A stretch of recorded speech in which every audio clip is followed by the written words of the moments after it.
좋습니다. 박사님 하도 모시기 어려우니까 이제 트렌드에 관련된 건 박사님하고 얘기 나눠봤고요. 오늘은 박사님을 오셨으니까 제가 그냥 못 보내드리죠. 뭐냐면 우리 박사님이 나오셨을 때, 김 박사님 나오셨을 때 여러 가지 좋은 정보 많이 주셨거든요. 어떤 거였냐면 예를 들면 분양 가격이 제가 잘 인용하는 거 아시죠? 네.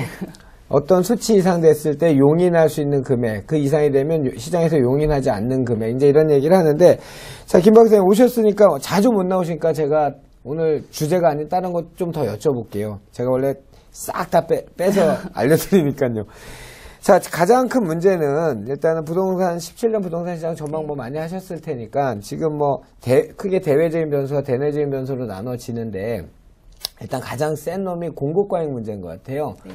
그냥 어느 쪽에도 편 안 들고 김 박사님 입장에서 공급 과잉 문제 어떻게 보시는지 좀 여쭤보고 싶어요.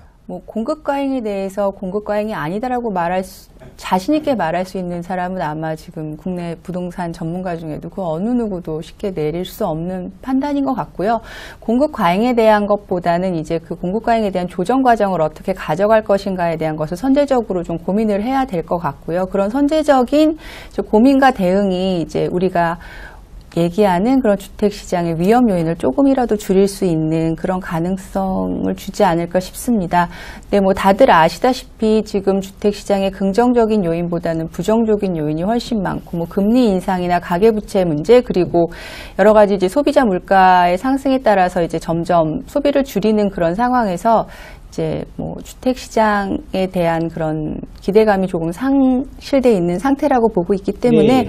과연 이것의 조정 기간이 과연 이제 한 6개월이 될지 1년이 될지는 조금 지켜봐야 되지 않나 싶습니다. 제가 주택산업연구원 김지은 박사나 또 건설산업연구원 주성규 박사님 나오시면 이제 두 분한테 들으면 이런 식의 대답밖에 안 나온 걸 알아요. 연구하시는 분들이니까 그건 아는데, 이런 여러 가지들에 우리가 감당할 수 없을 정도의 프레임들이 형성될 때는 팩트가 중요한데, 그 팩트는 숫자로 말하는 게 저는 더 맞다고 생각을 하거든요. 그래서 숫자를 다루시는 분들이니까 여쭤보는 거예요. 그래서 아까 잠깐 우리 얘기했었지만 장기주택 종합 계획이 39만 원 플러스 마이너스 5만 8천 거기 마이너스 3 해갖고 그게 이제 근거가 주로 됐거든요.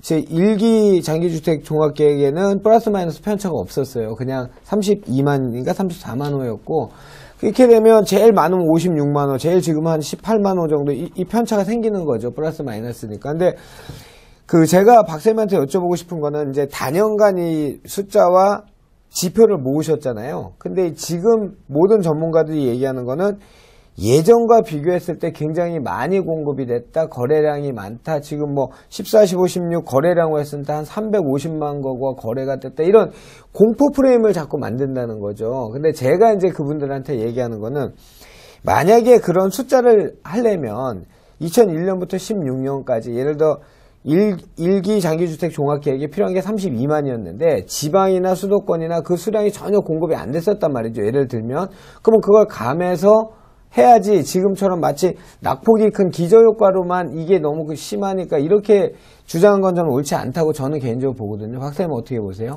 일단 공급된 물량에 대해서 그런 판단을 하기보다는 저는 과연 그 공급이 수요에 맞게 공급이 되었는가를 먼저 판단하는 게 중요하다고 봅니다. 그래서 저희가 오늘 1인 가구 얘기도 했지만 인구가 줄어든다, 가구 원수는 증가한다. 그래서 주택시장의 공급 문제는 크게 없고 여력이 아주 충분하다는 얘기가 이제 분분한데, 과연 기존에 공급됐던 물량들이 시장의 변화에 따른 수요에 적절히 대응을 했느냐에 따라서 아마 향후 미분양 물량이나 주택시장의 그런 공급 과잉 문제가 어느 정도 현실화될 수 있을지에 대한 판단이 가능할 것 같고요. 1인 가구를 위한 주택, 아니면 1인 가구를 위해 임대를 놓을 수 있는 임대사업자가 구매할 수 있는 주택을 과연 공급했는가. 만약에 그렇게 공급이 잘 되었으면 공급된 물량이 다 소진될 수 있는 여력이 있겠지만, 기존처럼 패밀리형이나 이런 식으로 중대형 위주, 아니면 1인 가구가 살기 힘든 그런 주택들이 공급이 되었으면 시장에서 수요에 맞는 소비를 할 수 없다라고 판단을 할 수 있기 때문에, 그런 경우에 나타나는 미스매치도 조금 고려를 해봐야 될 것 같습니다.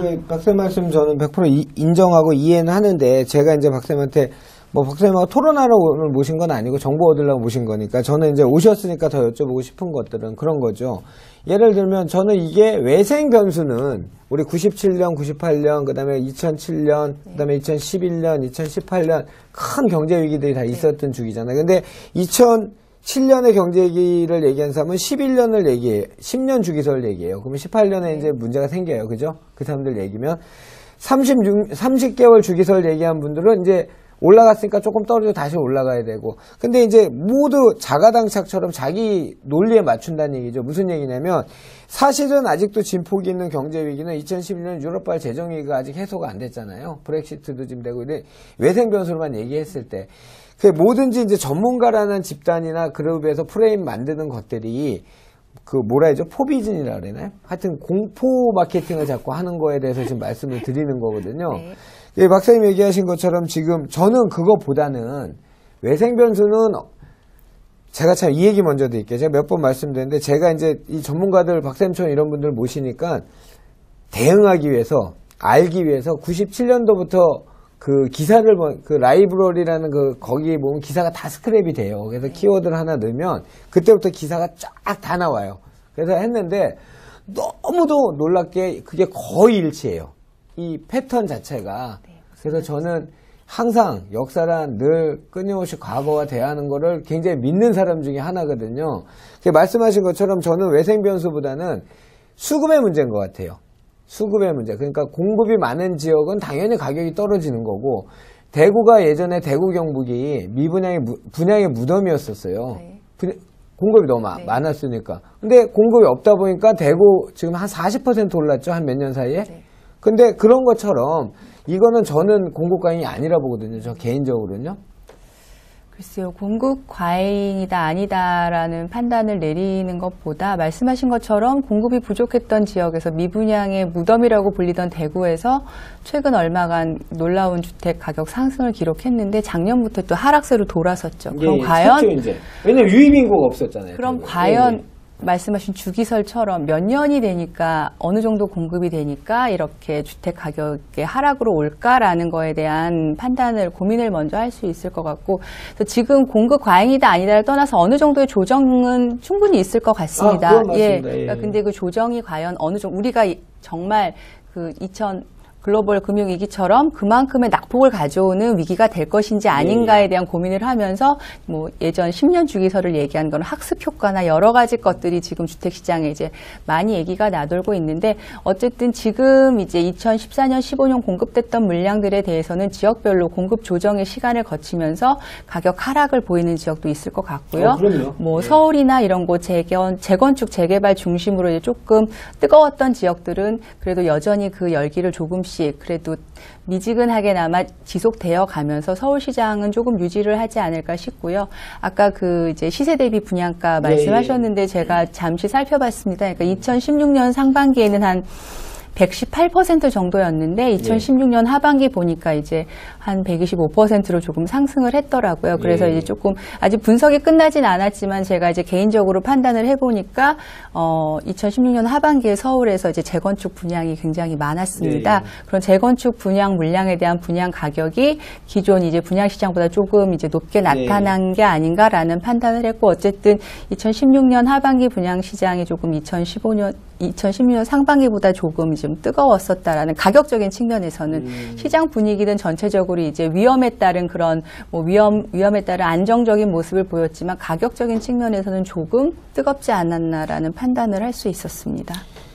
근데 박사님 그 기준이 도대체 뭐냐고요? 저는 그 우리나라 부동산값 거품 없고요. 네. 저는 비싸지 않다 생각하거든요. 물론 급상승한 일부 지역들은 분양가가 문제가 되죠. 이제 저희 전문가들이 얘기하는 여기 지역의 분양가는 이 정도가 적당해라는 기준들이 있잖아요. 그거에 비해서 이제 분양가 상한제 풀리면 뭐 고삐 풀리면 뭐처럼 갑자기 올라간 측면은 있는데, 제가 봤을 때 강남이 1억 가면 안 됩니까?